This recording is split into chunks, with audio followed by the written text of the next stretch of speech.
Hi, my name is Ben and you're watching Batarang to the Butt. This is part 2 of the complete story of Darth Maul, so be sure to check out part 1 first and leave a like if you enjoy these videos.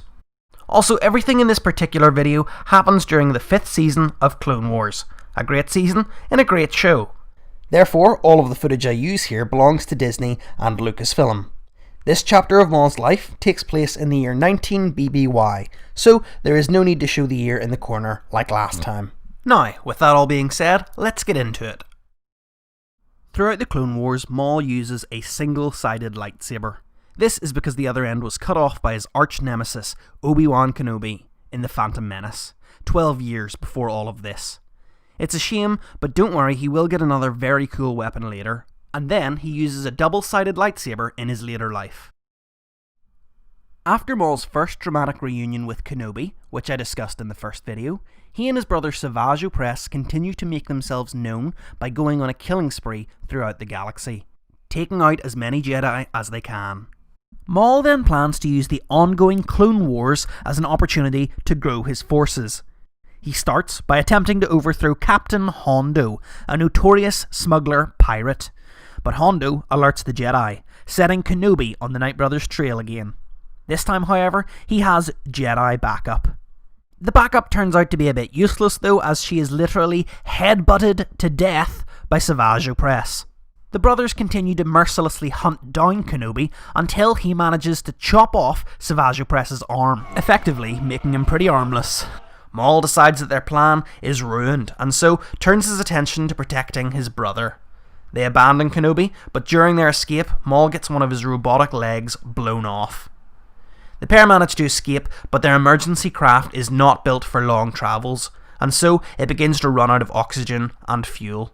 Maul's anger and his connection to the Force keeps them both alive during this time. However, they have no choice but to float through space aimlessly. Luckily, it isn't too long before the ship is boarded by Death Watch. Death Watch was a Mandalorian splinter group whose purpose was to return the planet Mandalore to the warrior ways of its past. They are led by a man called Pre Vizsla, who, like Maul, also despises the supposedly peacekeeping Jedi. So they join forces. Death Watch even fixes the brothers up with newer robotic limbs. Then, together, they expand their power by overthrowing criminal groups such as Black Sun, the Pike Syndicate, and the Hutts. They become known as the Shadow Collective. Their success is largely thanks to Maul's knowledge of politics and his manipulative abilities. These were traits passed on to him by his old Sith master, Sidious, who we will be seeing again soon. The most notable rival of Death Watch is the Mandalorian politician called Satine Kryze.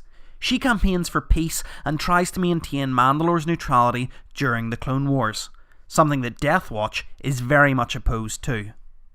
They believe that no Mandalorian should shy away from a fight. I will use my army of crime lords to attack different targets across Sundari and sow chaos to undermine the Duchess's rule. But thanks to Maul's meticulous planning and their other new resources, Death Watch is successful in its goal to overthrow the Mandalorian government. After this victory, the time arrives for Maul to overthrow Pre Vizsla and to assume full control of the Shadow Collective. He challenges Vizsla in combat, and the two have an epic lightsaber battle. Vizsla puts up a good fight for someone who isn't connected to the Force, but of course, Maul is still victorious. He executes Vizsla by decapitating him.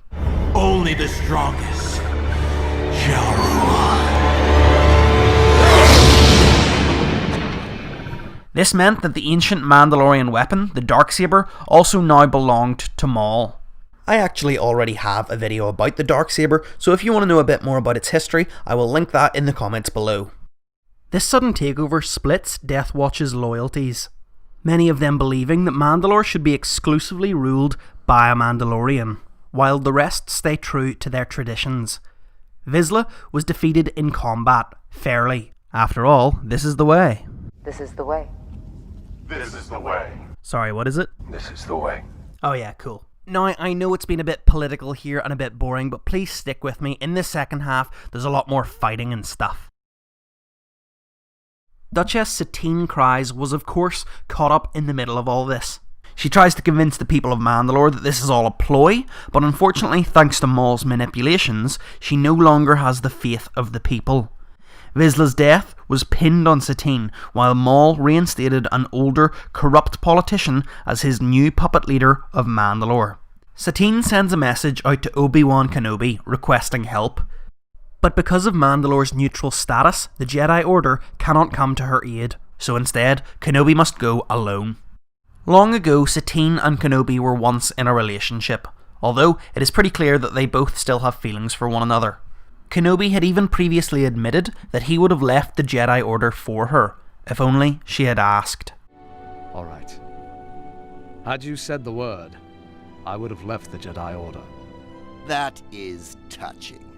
This all meant that Maul took great sadistic satisfaction in killing her in front of his rival. It is a devastating blow. She is killed with the Darksaber, the very blade that was meant to unify Mandalore. Her dying words reveal that she has always loved Kenobi. The Jedi is distraught, but Maul won't finish him just yet. No. Imprison him below. Let him drown in his misery. Instead, he is sent to the prison cells, although he is rescued not long after by Mandalorian rebels. But even Kenobi's escape can't bring Maul down. This was arguably his finest hour. Following the dissolution of the pacifist government, Maul had become the new leader of Mandalore and its people. It had been quite the journey since his exile on that junkyard planet. Unfortunately though, this power and glory would be fleeting. Meanwhile, over in the galaxy's capital, Coruscant, Darth Sidious has masked himself as a politician, using his real name, Sheev Palpatine. He has been working closely with the Jedi Order, gaining their trust and slowly building a reputation for himself. He has also patiently been biding his time, waiting for the right moment to execute his sinister plans, something that Maul had always struggled with. Sidious, or rather Palpatine, had heard about the reappearance of his old apprentice, but they had not yet been reunited. Well, after feeling a disturbance in the Force, Sidious decides that it's time. So he travels to Mandalore to face his old apprentice, unhappy with the powers that Maul has been gathering. Maul is very aware of what his old master is capable of, and for the first time in a long time, he shows fear. Maul fights alongside his brother, and the three of them become a flurry of red sabers clashing.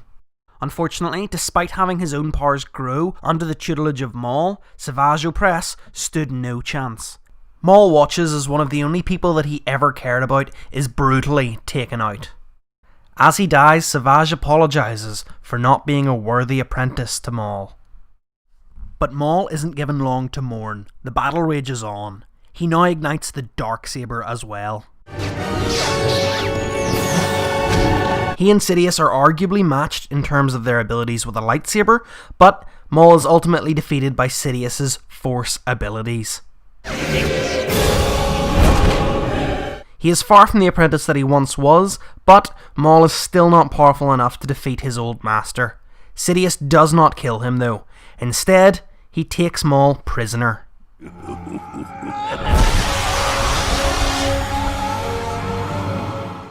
And if you want to know what happens next, then you're going to have to like Batarang to the Butt on Facebook and stay tuned for the next part. Once again, if you've enjoyed this video, then please leave a like and even share it to educate your friends.